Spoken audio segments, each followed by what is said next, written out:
My name is Eleanor Sinclair, and this is a dramatization. The woman sitting in the lobby of my firm looked smaller than I remembered. 15 years had sanded down the sharp edges of her youthful arrogance, leaving behind the dull finish of desperation. Her suit was a size too big, the fabric straining slightly at the shoulders, a relic from a more prosperous time. She clutched a leather portfolio to her chest, like a shield, her gaze darting around the polished concrete floors and exposed brick walls of the reception area. She was admiring the architecture, the careful marriage of historical integrity and modern design, without a clue that the person who'd orchestrated it was watching her on a silent monitor. Lydia Ashworth, my sister. Her resume had landed on my desk 2 days earlier, forwarded by HR with a note. Seems overqualified for an admin role, but she's persistent. I'd stared at the name, the familiar looping signature on her cover letter, and felt a cold, quiet click deep inside me. It was the sound of a lock, rusted shut for a decade and a half, finally finding its key. Send her the interview confirmation, I had told my assistant, my voice perfectly level. I'll handle this one myself. Now she was here, in my world, a world I had built from rubble, with my own 2 hands, while she had been dancing on the gilded foundation that was supposed to have been mine. She straightened the collar of her blouse, her reflection a pale ghost in the glass wall of the conference room. She didn't know that the woman sitting on the other side of that glass, the one whose name was etched on the door in brushed steel letters, E. Sinclair and Partners Historical Restoration, had already rewritten the ending to her story. She was a final crumbling brick in a structure I had long since demolished and rebuilt, and she was about to be held accountable for the original rot. The day my life was razed to the ground, I was 17. It was a Sunday in April, the air thick with the cloying sweetness of my mother's prize-winning roses. We were in the formal dining room, a place reserved for holidays and bad news. My father, Richard, cleared his throat, the sound echoing off the polished mahogany. My mother, Catherine, folded her hands on the table, her knuckles white. Lydia, my older sister by 2 years, sat beside her, radiating a serene artistic glow. She'd just been accepted into a prestigious and ruinously expensive private art college in New York.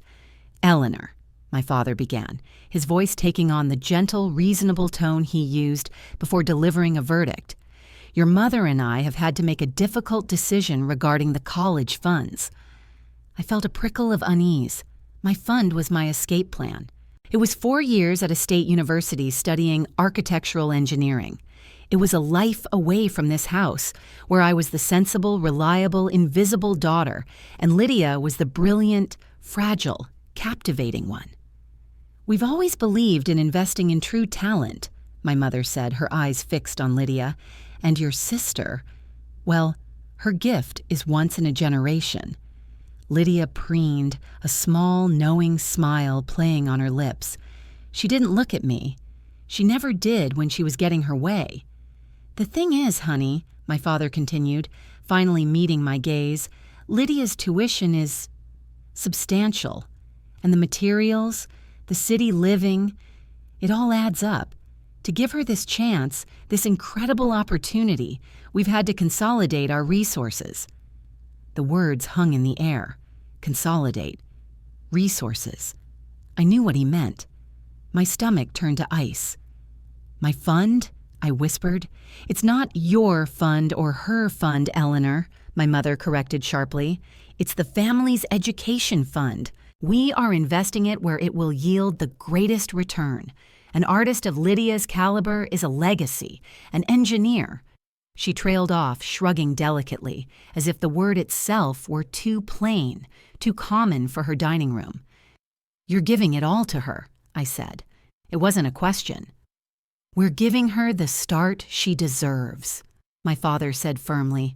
You're smart, Eleanor. You're practical. You'll find a way. There's always community college, scholarships. You're a worker.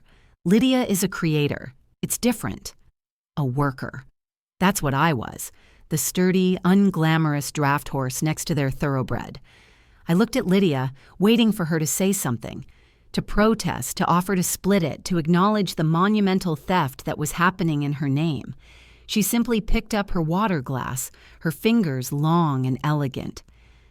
"I just feel so blessed," she murmured, looking at our parents, "to have a family that believes in art." That was the breaking point, not the loss of the money, but the casual, sanctimonious cruelty of her words, the absolute certainty of her entitlement. I didn't cry. I didn't scream. I just stood up, the legs of my chair scraping against the hardwood floor. "Thank you for clarifying," I said, my voice a stranger's. "I understand perfectly." I walked out of the room, out of the house, and kept walking until the scent of roses was gone, replaced by the smell of asphalt and exhaust. They didn't come after me. They had made their investment. I was the liability they had just written off. Hit subscribe if you believe that being underestimated is a superpower. Comment your city and share this with someone who needs to remember that the best structures are built on the foundations you lay for yourself. My father was right about one thing. I was a worker. That night, I went online and enrolled in 2 summer classes at Northwood Community College. The next day, I got a second job waiting tables at a Greasy Spoon diner, adding it to my weekend shifts at the library. For 2 years, my life was a blur of fluorescent lights, lukewarm coffee, and textbooks with cracked spines. I slept 4 hours a night and lived on tips and caffeine. While Lydia was posting photos of her gallery openings and bohemian rooftop parties in Manhattan, I was studying building codes and material stress tolerances in a cramped apartment I shared with 2 other girls. My parents would call occasionally. The conversations were always the same, stilted questions about my classes, followed by long, gushing monologues about Lydia's latest triumph. Her professor adored her. A gallery owner was watching her. She was dating a musician whose father owned half of Soho. "We're so proud," my mother would say, her voice brimming with a joy she never had for me. "We knew we made the right choice." I never argued. I never brought up the money. I just said, "That's great, Mom," and steered the conversation back to neutral territory. My silence wasn't forgiveness. It was fuel. Every mention of Lydia's charmed life was another shovelful of coal into the furnace that powered me through structural analysis exams and all-night drafting sessions. They thought my practicality was a limitation. They never understood it was a weapon. I saw the world not as a canvas for emotion, but as a series of load-bearing walls and support beams. Their family was a faulty structure, and I was learning exactly how to spot the cracks. After 2 years, I had a perfect GPA and a small portfolio of practical design projects. It was enough to earn a full scholarship to the State University's prestigious engineering program. I transferred in as a junior, leaving community college behind. I sent my parents a brief, polite email informing them. My mother's response was a single line. "That's nice, dear. Lydia's having her first solo show next month. We're flying out."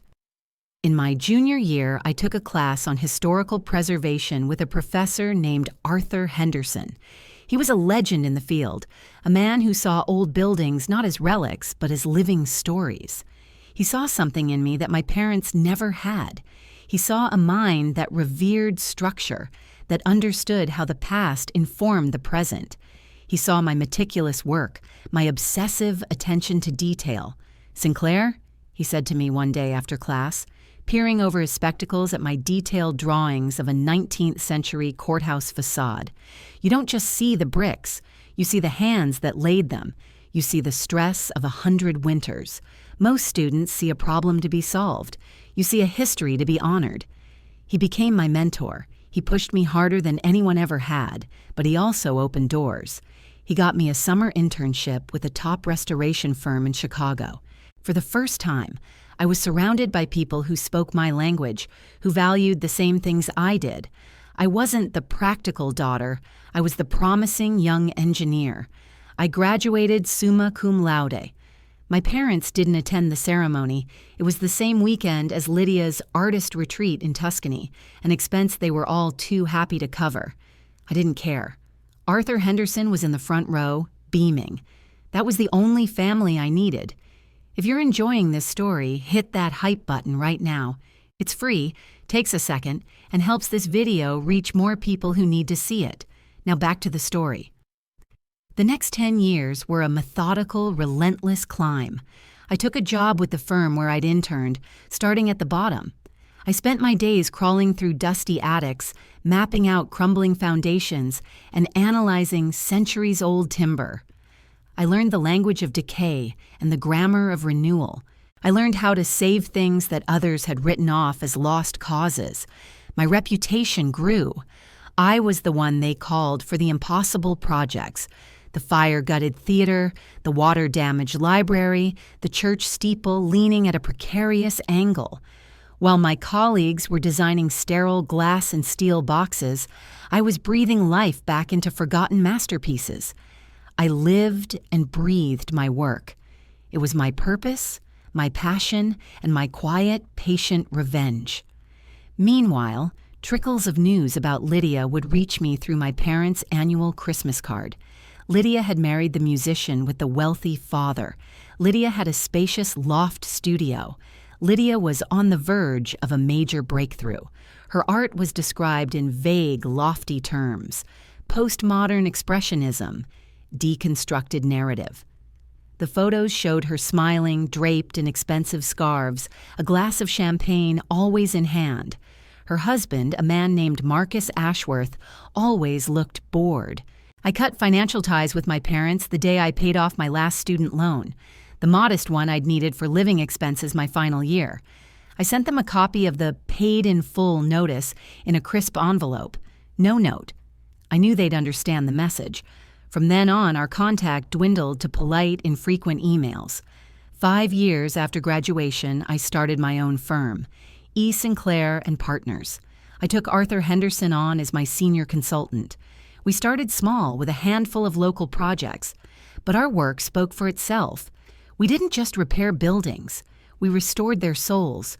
We won awards. We were featured in architectural journals. By the time I was 32, my firm was one of the most respected historical restoration consultancies in the country. I owned a brownstone I'd restored myself. I traveled the world for projects, and I was financially independent in a way my parents, with their country club memberships and carefully managed portfolio, could never truly understand. I hadn't just found a way. I had built one. A superhighway. The first crack in Lydia's perfect facade appeared 3 years ago. My mother called, her voice strained. Marcus's father had passed away, and apparently his fortune wasn't as vast or as liquid as everyone believed. There were debts, a lot of them. "It's just a temporary setback," my mother insisted. "Marcus is very resourceful, and Lydia's art is finally getting the attention it deserves." A year later, another call. Lydia and Marcus had sold the loft. They were downsizing. "It's a strategic move," Catherine explained, her voice a little too bright. "She wants a more intimate studio space. The art market is so fickle." Then, 6 months ago, the final call. Marcus had left her. He'd drained their joint accounts and moved to Belize with a 22-year-old yoga instructor. Lydia was left with nothing but a storage unit full of unsold, oversized canvases and a mountain of credit card debt. The family's grand investment had gone bust.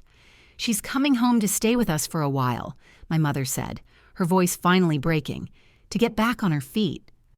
There was a long pause. "Eleanor, she might need some help." "I'm sure she'll find a way," I'd replied, using my father's exact words from all those years ago. "She's a creator, after all." I hung up before my mother could respond. And then, 2 days ago, the resume appeared. She wasn't even applying as Lydia Sinclair. She was Lydia Ashworth, a name that meant nothing to my HR department. She was a ghost from a past I had meticulously walled off. But ghosts have a way of finding the cracks. She had no idea she was knocking on the door of the very house she had helped burn down. If Sweet Retribution has become part of your week, consider joining the channel membership. Just a couple bucks a month keeps these stories coming. Links below. And hit that hype button if you haven't already. Now back to the story. I let her wait for exactly 15 minutes. Long enough for the quiet confidence of the space to seep into her bones. Long enough for her to feel like a supplicant. Finally, I pressed the intercom button on my desk. "Maria, you can send Ms. Ashworth in now." The door to my office opened. My office is my sanctuary. It's a corner suite in a converted 1920s warehouse with 16-foot ceilings, arched windows that overlook the river, and one wall of exposed original brick that I'd personally restored. My desk is a massive slab of reclaimed oak, and the only personal photo on it is a small framed picture of me and Arthur Henderson at the ribbon cutting for the National Library project. Lydia stepped inside, her eyes wide with forced appreciation. "Wow, this is an incredible space." "Thank you," I said, not standing up. I gestured to the chair opposite my desk. "Please, have a seat. I'm Eleanor Sinclair." I watched her face as I said my name. A flicker of confusion, a brief, dismissive spark of recognition, and then nothing. She didn't connect it, or she refused to. To her, Eleanor Sinclair was the mousy little sister in ill-fitting jeans, not the woman in a tailored Italian suit sitting behind a desk that was probably worth more than her entire failed art career. The disconnect was so profound, so complete, it was almost breathtaking. My erasure had been total. "It's a pleasure to meet you," she said, her voice smooth and practiced. She slid into the chair and placed her portfolio on the desk between us. "Thank you for seeing me on such short notice." "My HR director was intrigued by your resume," I said, picking up the single sheet of paper. I hadn't even bothered to print her gushing cover letter. "It says here you have extensive experience in creative project management and client relations." "That's right," she said, leaning forward eagerly. "For 15 years, I ran my own brand as a professional artist. That involves everything: managing budgets for materials, liaising with gallery owners, marketing, curating shows. It's a business, just like any other." I looked down at the resume. Under education, she had listed her expensive art college, bolded. Under work experience, there was only one entry: Lydia Ashworth Fine Art 2008 to 2023. There were no metrics of success, no sales figures, no notable exhibitions. It was a 15-year void filled with jargon. "I see," I said, tapping the paper. "A business. And how would you describe the financial performance of this business over the last few years?"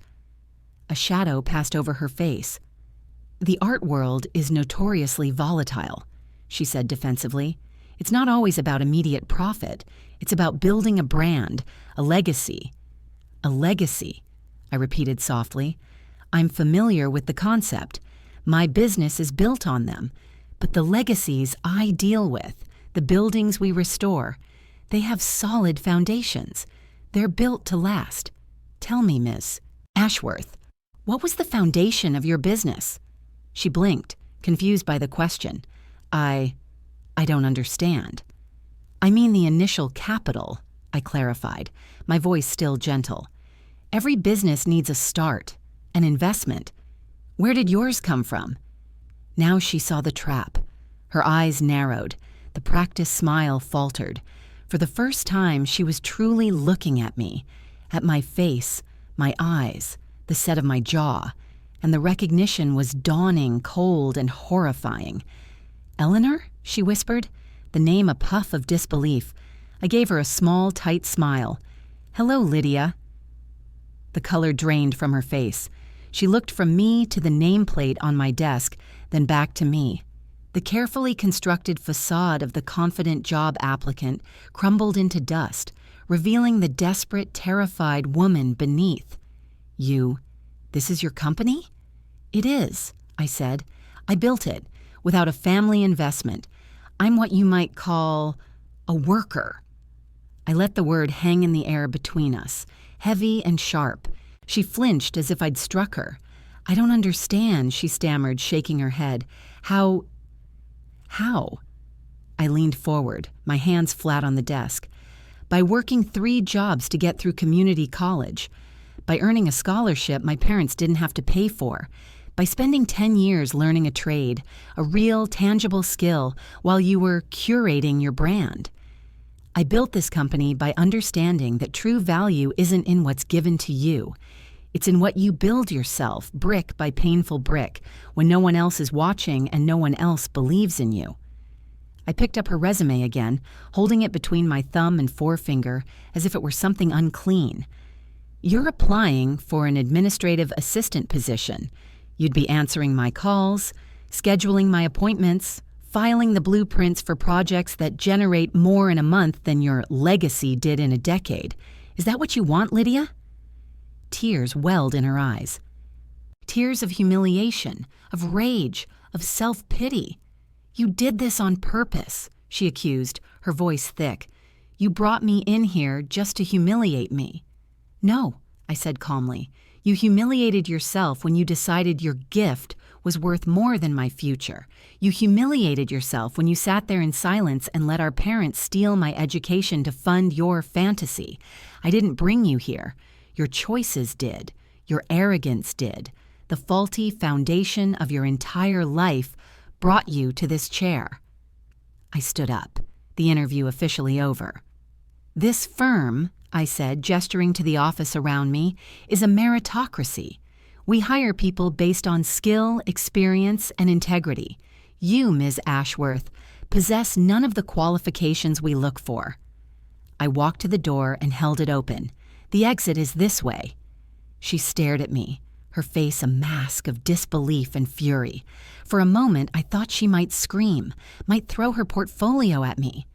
But she was broken. She gathered her things, her hands shaking, and walked past me without another word. As she passed, I could smell the faint, cheap scent of her perfume, a desperate attempt to cover the smell of failure. I closed the door softly behind her. The call from my mother came less than an hour later.